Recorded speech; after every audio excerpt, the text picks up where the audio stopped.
go, make my body go, make our bodies higher and higher and higher. Shalom, minhas crianças, tudo bem com vocês? Aqui é o professor Levítico de Filosofia para mais uma aula, para mais um momento de reflexão, para mais um momento de diálogo e troca de conhecimento.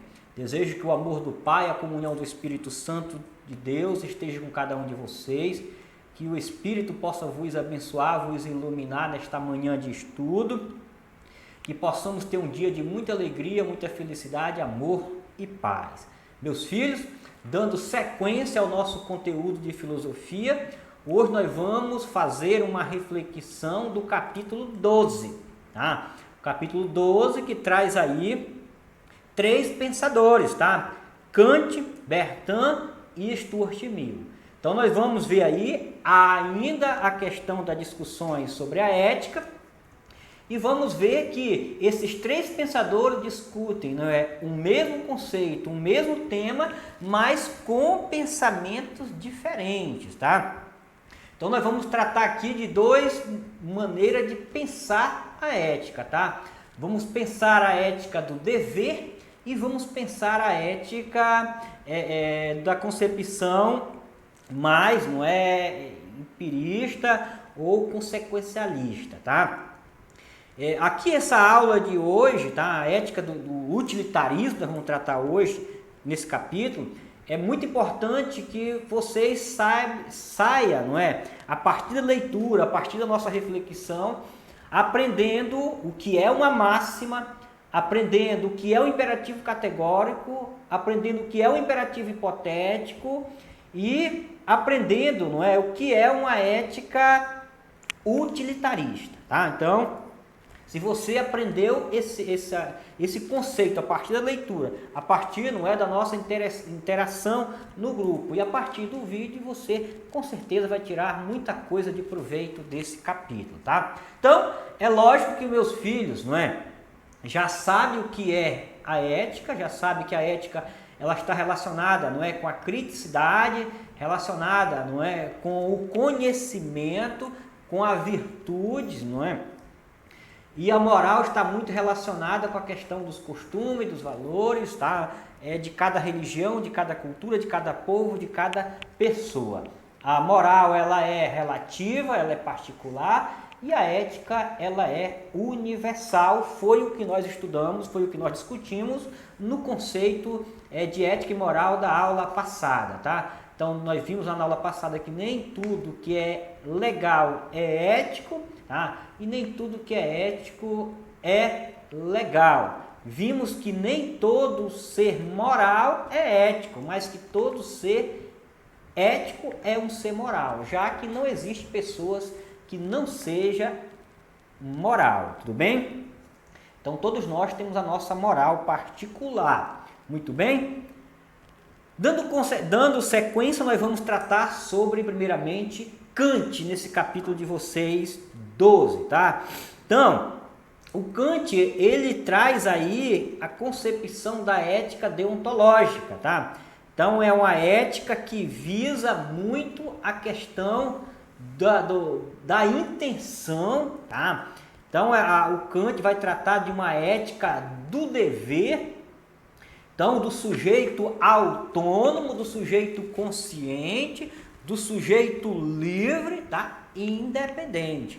Então, o Kant vai dizer que a ética do dever, ela é a ética do dever pelo dever, tá? E essa ética do dever pelo dever, ela também pode ser compreendida enquanto uma ética da obediência àquilo que é legal, né? Aquilo que é a lei, tá? Então, para Kant, se há uma lei, então essa lei ela deve ser obedecida. Tá? O primeiro princípio que se trata no Kant é nesse aspecto, tá?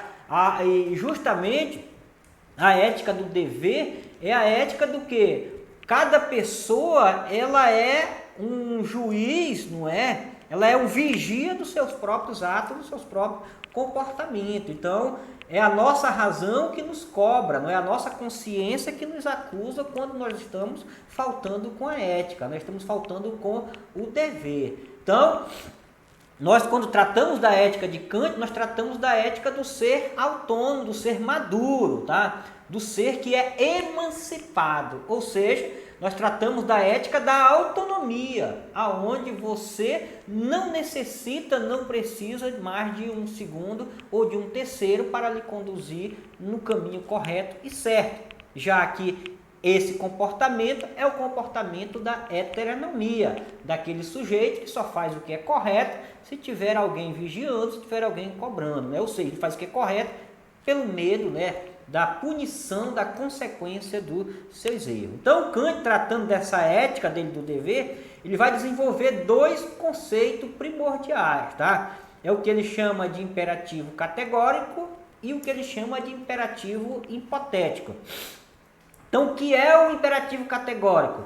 O imperativo categórico é aquela ação que você deve tomar, deve fazer, independente das consequências que isso possa lhe trazer, independente, né, de alguém lhe pedir, de alguém lhe cobrar. Mas é aquela ação que você toma porque é a esperada, é a correta, é aquela que você foi esclarecido, que você foi educado para assumir, tá? Então, no imperativo categórico, esse imperativo categórico ele age por máxima. Então Kant vai elaborar algumas máximas, ele vai dizer que diante do imperativo categórico você só deve agir pela máxima a tal aquela que pode vir a se tornar uma lei universal. Tá? Então tudo aquilo que você deve fazer que não poderá vir se tornar uma lei universal, ou seja, que os outros não poderá copiar o que você faz, isso não deve ser feito.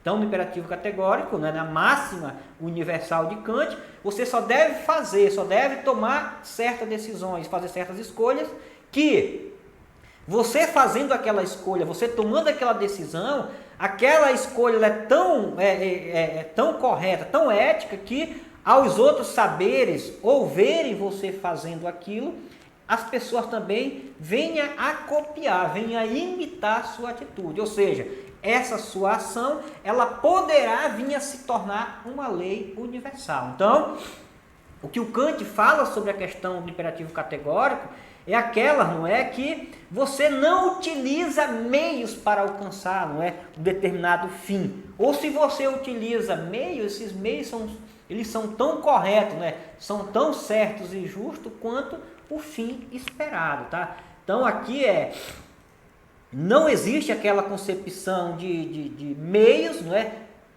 Os fins justificam os meios. Não, os meios eles são tão justos quanto os fins, não é? Então, para buscar fins corretos, fins justos, os meios também devem ser corretos e devem ser justos, tá? No imperativo hipotético que Kant trata, é o imperativo onde a pessoa utiliza meios para alcançar o fim. Então é a máxima de que o Kant vai falar que nós nunca devemos utilizar as pessoas para alcançar o fim.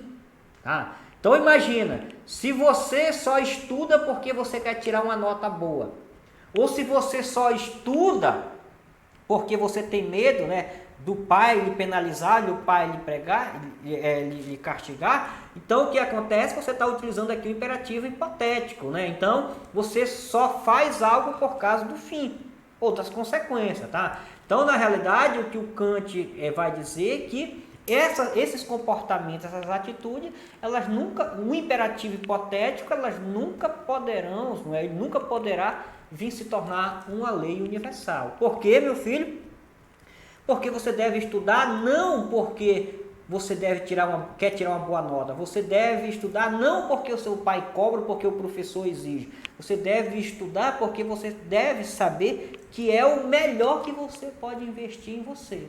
Tá? É através do estudo que você poderá vir vencer. É através do estudo, né, que você poderá superar as dificuldades. Tá? Então, tratar de ética do Kant, não é tratar do imperativo categórico, imperativo hipotético, do sujeito autônomo, tá? Do sujeito livre, tá? E está muito ligado com a questão de dever por dever.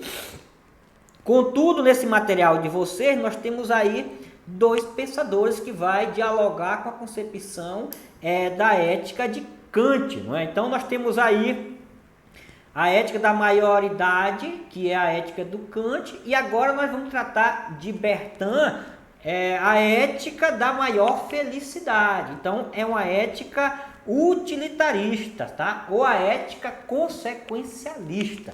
Então, o que é que os utilitaristas, como Bertin e quanto o Stuart Mill, vão tratar sobre a ética? É o dever de fazer o que é certo, o que é correto, independente de eu não querer fazer aquilo, eu devo fazer? Porque em Kant é assim.